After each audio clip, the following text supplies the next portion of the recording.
All right, so here we have it. It's going to be Dotatko playing that Warlock Elite Duty on the Pally. Mitch Jones going to be playing the Mage, and they're going to be going up against Vaze, Sandram, and Piecez on the Rogue, Druid and Mage respectively. And RMD, not a comp to be messed with. This is, we talked about Rogue Mage. This was the premier comp for a long time. Yeah, Rogue Mage in Season 15 gear. I played it a bit on PTR, and I'm not even an incredible mage, but you can absolutely rock people with this comp in this gear. Yeah. Like, scary damage. So I know that, of course, Mitch Jones and Dota are going to, they have so many great ways of getting out of the initial pressure, having that Holy Paladin as their healer.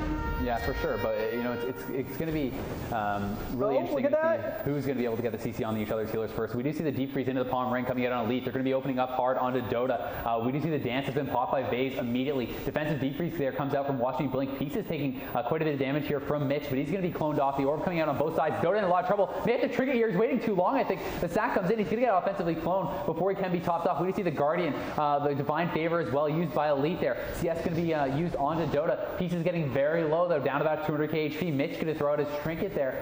We do see the Trinket having been used by Piecez as well. And Dota did get very low, but some cooldowns were used, and he was able to be topped back off. We did see the sacrifice, it looks like, was able to break that sheep onto Elite. He's going to be able to get out. Vaze in a lot of trouble here. Does get the spell off. He's going to have to use the cloak as well, though. All right, now Vaze, yeah, down to half with that cloak up right there. Sitting okay, though. Of course, we do have the HOJ onto Sandra, followed by a sheep onto Vaze into the into the ring, rather, followed by a blind and a fear onto Sandra. I mean, there's a lot of CC coming out onto this Druid, but it's really overlapped. Yeah, it is, but Piecez, it did have to ice block there, and we do see the Tranquility now coming out here. Elite going to be forced to Trinket, Dance, and Shadow Blades being popped here onto Dota. A bot may have to be used. We'll see if they can get any CC onto Elite. Nothing coming out just yet, and it looks like he's just going to be able to pre-heal through that, so well played. Be able to survive that Blades and Dance without having to use anything, and Dota finally going to be able to get that gateway up, which is huge. That was the 5th try at the gateway so far this match, and finally got one off. Short sheep onto Sandra right there, followed by a Howl. It's a coil and a counterspell onto him, plus a stun onto Vaze, who has to Trinket that. He's standing right onto the mushroom, doesn't want to leave that radius. Yeah, he's trying to get that extra healing from it, and the shroom was popped there by Sandram, going to be able to pick him up quite well. We just need to see more CC here out onto Elite. It just hasn't happened yet, and that Holy Paladin healing is extremely strong. You have to disrupt it. We'll see if they're going to be able to do it, though. The Restealth comes out here from Vaze. He's going to be opening up hard onto Mitch Jones with that Garrote, but Vaze taking the worst end of the exchange. Sandram just having so much trouble picking his team back up. Burst of speed pop. Mitch Jones down very low, but he is able to get out of there without using an ice block, so well played to hold that Elite into the sheep. It's going to expire soon, though. I think Mitch is fine, and they're looking to turn things around here. They need to get back up there, get the CC on Sandram, whose Trinket is just now coming back up, so that's a big moment here for this RMD. I like that they stayed very offensive onto Vaze, and it forced him to get off of Mitch Jones, which is actually what saved him right there. Yeah, for sure. It definitely did, forcing him back. But, this RMD, it's so hard to finish off, and that's one of the strengths. It only takes one proper burst setup to get that kill, and they are going to be opening up on Mitch once again. We see that Garrote cheap shot coming out on him, but not too much damage. Sacrifice was used, though, so it is something that they did force out. Elite, still with no Trinket just yet. He still has his bubble, though. We do see Trinket being popped here by Mitch Jones. Look at those ice lances just chunking Vaze down so low. The Death Coil to follow it up. Could he go down? Your cloak going to be forced out at 100k. He actually picks up a stealth here by accident there, as he did get coiled into it, so he's going to be able to take additional damage there as well. The sheep coming out onto Elite, but they had no pressure with it, so nothing really happening here. Dance has been popped here onto Mitch, but really not too much getting done with that at all, as Vaze was feared off. Piecez is going to have to ice block again as well, so they're the ones popping their offensive cooldowns, but they're the ones on the back feet. Yeah, there was also a Nature Swiftness used by Sandra right there, but we do see the stun onto Dota, as we are going to have a little bit of extra damage. There goes the bop right there. Elite just doing a great job of saving all those cooldowns. Yeah, Trinket did come out once again, though, so they have forced that out, and if they can start to chain these CCs, everything can start to have to come up from the Paladin so fast. You can play a perfect game, but one positioning mistake, you get full sheep into a blind, into a clone, everything can be gone for your cooldown, so they have to be very careful. Elite has to continue to play well.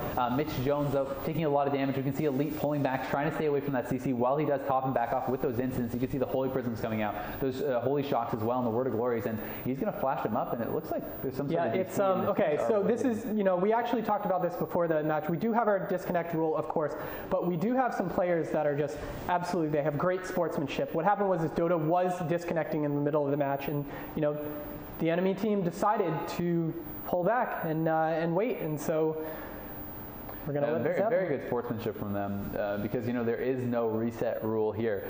Because it is, it's impossible to know when a DC is legitimate, when it isn't, so on and so forth. It is a hard 45-second rule. So any deaths past that 45-second mark is going to mean a loss, no replays. So very, very sportsmanship, very nice sportsmanship, I guess I should say, of them to wait. But we'll see, if he's going to be able to get back on and if it's going to be a consistent problem or what exactly is going on. Hopefully it's not going to be an issue going forward. Yeah, and this match so far out, and it's possible that Dota might be out for good there. Yeah, when you zone out, you're done. If he's gone, he can't get back in. Even if he comes back in, he's going to be gone. So that is going to be 1-0 for Sandram, Piecez, and Vaze. Even if he gets back onto this point, his character's already out of the arena. So, an unfortunate way to lose that first game, but that's how the cookie crumbles. And it is the player's responsibility to make sure their connections are secure, to make sure their connections are stable. But definitely going to be a disappointing first game for them. Wow, Elite just went from full to dead in like a blink right there. That was crazy. And it is unfortunate because that match was so back and forth. I loved when teams use offensive pressure to peel for their team. Because Vaze, if he would have stood there and kept DPSing into Mitch, he would have died. Yeah, definitely. But unfortunately, Dota is knocked offline, and they are going to have a couple minutes to be able to get back on, and hopefully he can sort his issues out. Hopefully it was just a random disconnect and nothing that's going to be a continued problem. But we will see going forward. And the game definitely wasn't decided either way, so I don't think there's like a lot to talk about as far as mistakes or anything like that. I think that both teams played it pretty well. Definitely looked like there was a higher kill potential for the Warlock Pally Mage team. I think that they got kind of closer a couple times, killing Vaze. Mitch did get very low a few times as well. And they had Dota extremely low in the opener. So, definitely see the kill potential from both sides. But it's hard to really give an edge either way. I don't think you could say either team was really leading. Yeah, and I didn't see any Heart of Wilds out of Sandra. At the beginning, possibly. I think he held it, but I'm not positive on that. I believe he still had it up, but I know his trinket had come back up and everything, and they had forced Bop and both sacrifices as well as the PvP trinket out of Elite, so that but he still was holding his bubble. His Guardian and everything would have been coming back up, so there was a lot of cooldowns left on both sides. I think it is a pretty even match. I can see it going either way, honestly. And it just depends who's going to be able to kind of take the initiative and get ahead on that CC. Because I think that the team that kind of gets ahead first is the one that's going to be able to set the pace and continue to kind of snowball that. Like I was saying, I touched on it a little bit, but with Pallies, I've played a Pally a lot in the past and stuff. And playing a Holy Pally, it can be very fun, but it can also be frustrating at times because it's like you're able to position yourself perfectly and hold all your cooldowns for the whole game, and then all of a sudden you kind of get yourself into a bad spot. Maybe you get a little bit too over aggressive going for a Hodge or something like that. You get caught into a sheep. All of a sudden you have to trinket that. You don't really have that passive healing going out. You trinket that into a blind. All of a sudden your bubble's gone too, and you just went from playing 10 minutes without using anything to your trinket and your bubble being gone in 2 seconds, and you're like, oh my god, this is bad news, guys. So that's one of the things that you really have to be careful with on that Pally. And Elite is so good with the positioning, and that's why I think he's so successful. Yeah, his first trinket was so far into the game. Yeah, he didn't blow it during the opener. He didn't blow it when Dota was in trouble, when he had to pull back to the pillar, when Vaze was on him. And, it's just smart play right there, very slowly cycling those cooldowns, using Hand of Sacrifice correctly, all those. It's just all that makes you such a great Holy Paladin. Yeah, for sure. And it's knowing when you do have to pull the trigger, just use all those cooldowns in a row, because there are times when there's no other way around it. We saw when he did finally use that trinket, he had to use Guardian and Divine Favor at the same time. That's 3 major cooldowns being popped all in a row, but it was the right choice. It's what he needed to do to avoid using his bubble. If you kind of try to undercut it, sometimes you end up having to use everything after that and then more. So, it's definitely a fine balance. And at the same time, it's not like there's a tremor or a secondary dispel here to help Sandram out. So you get caught into a sheep or a fear, and it's going to start getting bad. It starts to chain and chain and chain. You can get put into a deep, into a ring, into a half poly, into a fear, into another fear, into a Hodge. It's like it can get pretty ridiculous. The chains can go on for a long time. So it's definitely equally so. Sandram has to be very careful too. Now, so with these two comps right here, we know that whatever the winner of this is going to have to play off of a Beast Cleave. Obviously, it didn't matter who won the last match. This would be a Beast Cleave. Do you see either team having a stronger chance against the Beast Cleave? Personally, I feel like maybe the RMD has a better chance, just because I feel like the Rogue Lockdown can kind of keep them off that mage a little bit better. I'm not can't really guarantee that, but that's kind of just how I'm feeling about it. Just because, you know, when you're looking at the Paladin healer against a Beast Cleave, I feel like it's something that you struggle against a little bit. You know, they are very strong against straight up cleaves, but I think he might struggle against that. Looks like Dota has rejoined the game, and we are getting right back into the match. All right, so it is going to be Runes of War on here as the next pick, and that is going to be the pick for Mitch Jones, Dota, and Elite. And interesting that they do want to pick this. This is kind of traditionally a map where you really want to play it aggressive. This is to me saying they want to get in the face of Sandram. They don't want to let him get away. They want to set up those early CC chains and really punish Sandram. Are you saying that Mitch Jones is not offensive? He is offensive, man. He's going to get aggressive. I'm saying they're going to go ham here, and maybe he's going to give him the Mitch Jones special, the Kamehameha, and see if he can give him the one-shot, dude. But he did that. That video was on Ruins also. We'll yeah, there you go, man. There you go. So maybe he's going to be screaming it out. We'll find out. Gates are about to open. Here we go. And we're going to be following Vaze out here. He's going to be looking for a fast start. Dota, obviously, going to be able to get that free gateway off on the map. This is one of the advantages for Warlock on this map. I'm going to be throwing down those Rain of Fires. Vaze playing it safe, doesn't want to get popped out by anything silly, and he's going to go the long way around. Look for that sap onto Elite, probably. He's actually going to start it off onto Dota. May swap it over now. Is he going to? No, not just yet. He's actually not really going to get too useful as sap. The clone comes down on Mitch Jones, and Vaze looks like he is lagging a little bit. Oh no! And that is not good. We'll see. Yeah, I mean that opener was it was good that he got out of that ring right from the start. But Piecez is going to be taking a lot of damage right here as he tries to get behind the tomb as he's almost dead right there with. Yeah, and that was before 45 seconds, so, yeah. I mean, it's going to be a replay. Vaze is going to die. Thankfully, it was before that 45-second mark, but, look, you know, this is a good way to kind of forewarn players, you know, make sure you're all set up for this tomorrow and everything. Oh, yeah. Hopefully everyone is ready tomorrow, and hopefully we're not going to have any issues. But Vaze, you know, he did get DC'd there. It was before the 45-second mark, so it will be a replay. No points going to be given to either team. So it will just be a restart here, you know, shortly once Vaze can get back online. But you know, it looked like. I think. Yeah. What did you think about that opener? It was great that that Mitch Jones saw the opener was going to happen because you know with the sap onto Dota, obviously he's not going to be going on to Dota right from the start. Well, you know, with the ring right on top of it, putting a little like protective area for I guess for Elite to play with. I mean, I think what.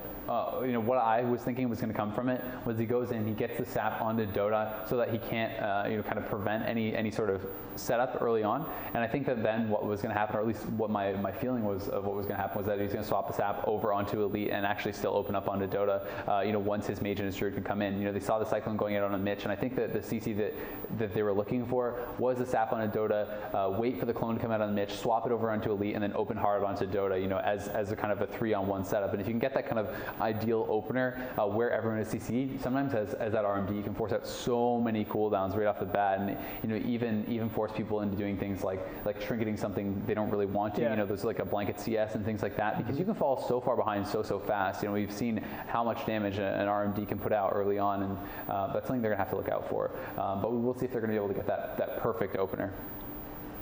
Yeah, you know, Elite and Dota's, this is actually their first tournament, right? They're both 17 years old, young guys. I mean, do you think that their lack of tournament experience is going to affect kind of the outcome? Or? Sort of. I mean, you make a lot of hasty decisions, and we saw that in the past couple matches. We saw a lot of overlap CC, and that's something that, you know, these high-ranked players really need to pay attention to when they're playing these games, is that, you know, if you overlap too many CCs on the healer, he's going to be free to do whatever he wants, and we've seen it a couple times already during this, so you can tell that like the sort of, we call it land jitters when it's at a tournament, but you know, just, you know, there's a lot on the line here. These guys have to make it through today so that they can prove themselves in the big tournament. Exactly. We are getting right back into the next match.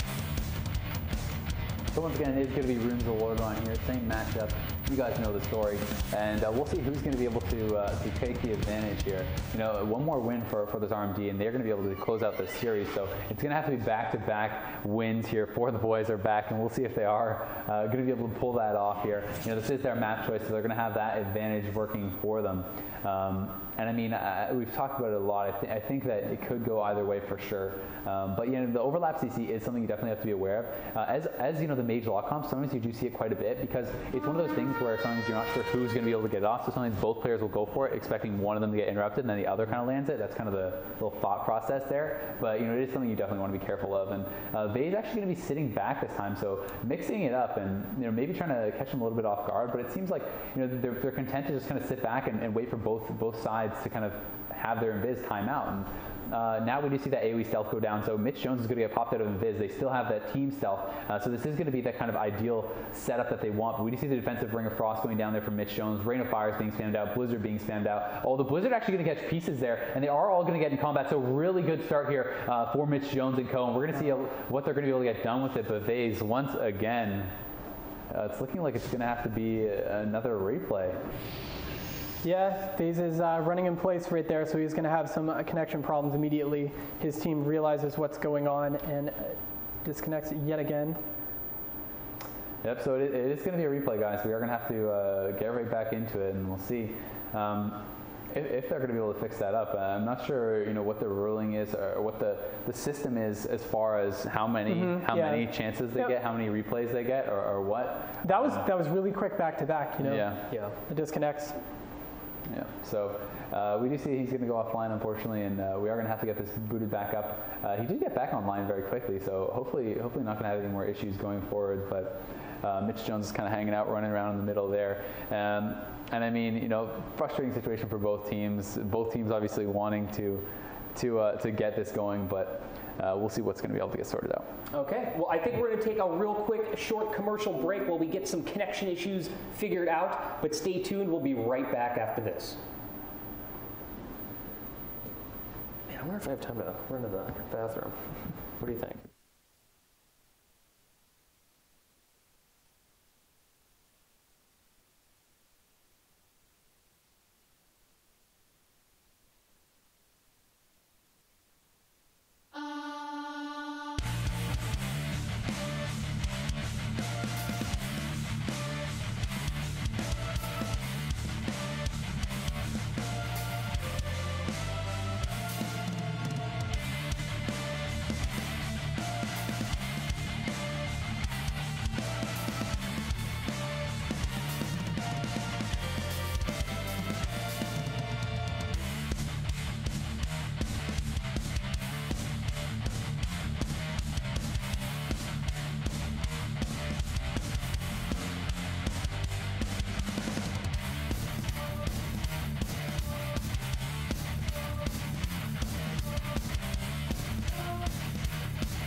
Hello, everyone, and welcome back. I think we got the connection issues kind of figured out here, so we are going to hopefully get back into a match here very shortly, right? Yeah, I do believe so. If there are any further issues, it's unfortunately going to have to be a DQ, I believe. So, we are going to have to move on. As obviously there's time constraints, and it's just you got to keep the flow of everything kind exactly. of going. So anyway, I think we're good. Yeah. They're already back online, so perfect. Well, it looks like we are going right back to the matches. All right, so it is once again going to be Runes Lord on it, and it is a 1-0 lead for Sandram's team. I'm sure we'll get that. Yep. So it is a 1-0 lead for Sandram, Piecez, and Vaze. For those of you who have just tuned in or maybe forgot what happened a couple of games ago. Hopefully for Vaze's sake and for our sake, he's going to be able to stay online. Definitely want to see this series played out the right way. It's never satisfying, win or lose. To have it decided on a technicality. And we saw how evenly matched these two teams were in the first game. It really was. That was such an exciting match right from the start. But I really want to see this match played out. It's a bunch of great players here. They all deserve a shot in the tournament tomorrow. Yeah, definitely. But that said, we'll have to find out exactly what's going to go down here. We don't know just yet, so we're going to see them charging forward, and Elite just going to be sitting in the back here, kind of getting those pally hots out, and Vaze going to be going for that quick stealth. The gateway already down there for Dota. It looks like they're going to try to open up really fast here, so swapping it up. There's a sap onto Dota. Are they going to get that sap onto Elite? No, they're going to go for the growth onto Elite. Cheap shot onto him. They need to force cooldowns with this, and I think they're going to be able to. The shield wall comes out, but I don't think it's going to be enough. Bubble used immediately there by Elite. I think it was the right choice. Had he trinket, he probably would have had the bubble anyway right after. Yeah, and now Vaze having to trinket, actually. He was kind of stuck back in. He was having to hide behind that ring, but knowing he has to get out of there. Wow, as the quick offensive block happened, I do believe, so Mitch Jones could stay offensive. This is what we were talking about, those risky blocks. But there's the deep freeze into the coil. Vaze is just going to go down. Just gets absolutely destroyed there. And they just made him pay so much for that early trinket. He didn't have feint up, no reduced damage, couldn't get the cloak off. The coil into the deep, just absolutely erasing Vaze there. And that is the Mitch Jones damage that we talk about, man. That is the Kamehameha right there. I mean, it was a DR deep off of the coil. It wasn't even that long, really, but no dispel able to come up from Sandram and Vaze. Having blown that trinket early on, trying to get a little bit aggressive, didn't actually get that cloak off. And like I said, I don't think he had his feint up. He just got absolutely blown up. Wow. That was so much damage in a blink. I wasn't expecting that. I got to be honest with you. But I mean, and honestly, that was after a good opener for the RMT. I feel like they were in the advantage had that game gone on, because if they could have got back, onto Elite quickly, sure he would have had his trinket, but he wouldn't have had the shield, wouldn't have had the bubble. He would have still had the debuff, so he couldn't have bopped himself. And I feel like it would have been a struggle for him to keep himself alive on the next swap if they pop blades. Yeah, he just needed to live a little while longer, but wow, that was incredible. The opener was, we really saw Vaze kind of put himself into a really bad position. Yeah. I like that Piecez immediately identified that he needed help right away. But having to use that trinket, that was a turning point right there. Yeah, for sure. And one of the key things, I think, definitely, Dota doing a great job, not only peeling defensively, and I believe he was the one to force out that trinket, but he took the time to get the fear on Sandram, who was forced into that awkward spot. And sometimes you see a lot of players kind of just tunnel visioning on, oh my God, my healer's taking damage. Got to peel. But sometimes the best way that we talked about is by being aggressive and by fearing the healer instead of the rogue. You fear the rogue, it's just going to get spelled off because you have no pressure going. But you get that fear onto the druid, you get that pressure going, force out the cooldown, that gets them the kill later on. Well, it looks like we are all tied up right now, and we are going into round number 2. Let's hit it. All right, so we are going back to Stewards here, and that is going to be the map choice for Sandram, Piecez, and Vaze. And I don't know, man. This is like, it seems like both teams want to play it aggressive. There's Runes and Sewers are the two kind of just go at it maps. These are the maps where you're right in each other's faces right off the bat, and you saw one team pick one, and now the other team picks the other. So it's not like either team is feeling like, okay, we want to slow it down. Both teams want to get in there. They want to play it aggressive, and that shows confidence.